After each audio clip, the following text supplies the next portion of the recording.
What shall we recite or say when the Imam sits down between the two khutbahs at Jumu'ah, at Friday's prayer?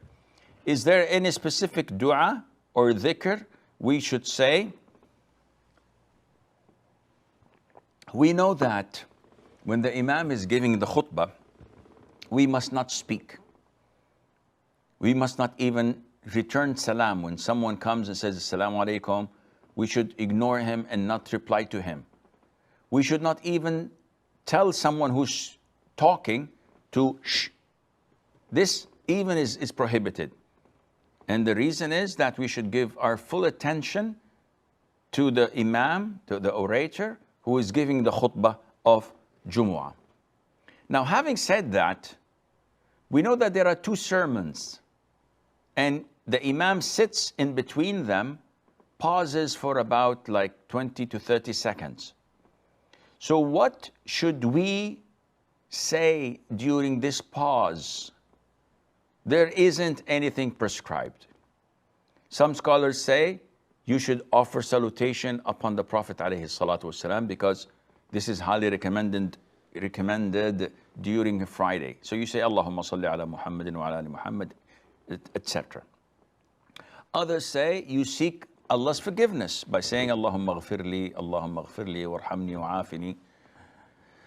A third portion of the people said that it is recommended for you to make dua, because the Prophet himself told us, there is a moment during the Friday day from the break of dawn till sunset where no man or woman would ask Allah for something, Allah Azza wa Jal would give it to them.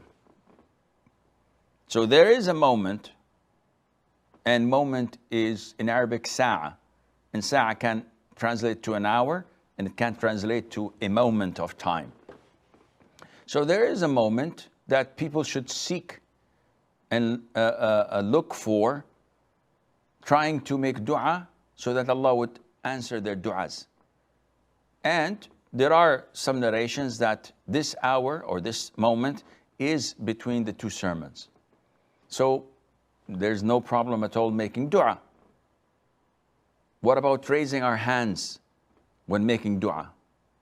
Between the two sermons, when the dua is on your own, there's no problem in raising your hands and making dua. So when the Imam says, أقول قولي هذا وأستغفر الله لي ولكم فاستغفروه, and he sits down for this 20 to 30 seconds, if you raise your hands, praise Allah, offer salutation to the Prophet ﷺ, and say, oh Allah, pay off my debts, oh Allah, make my son pass the exam, oh Allah, guide my wife not to be nagging and demanding, all of this is as good as gold, and there's no problem in that.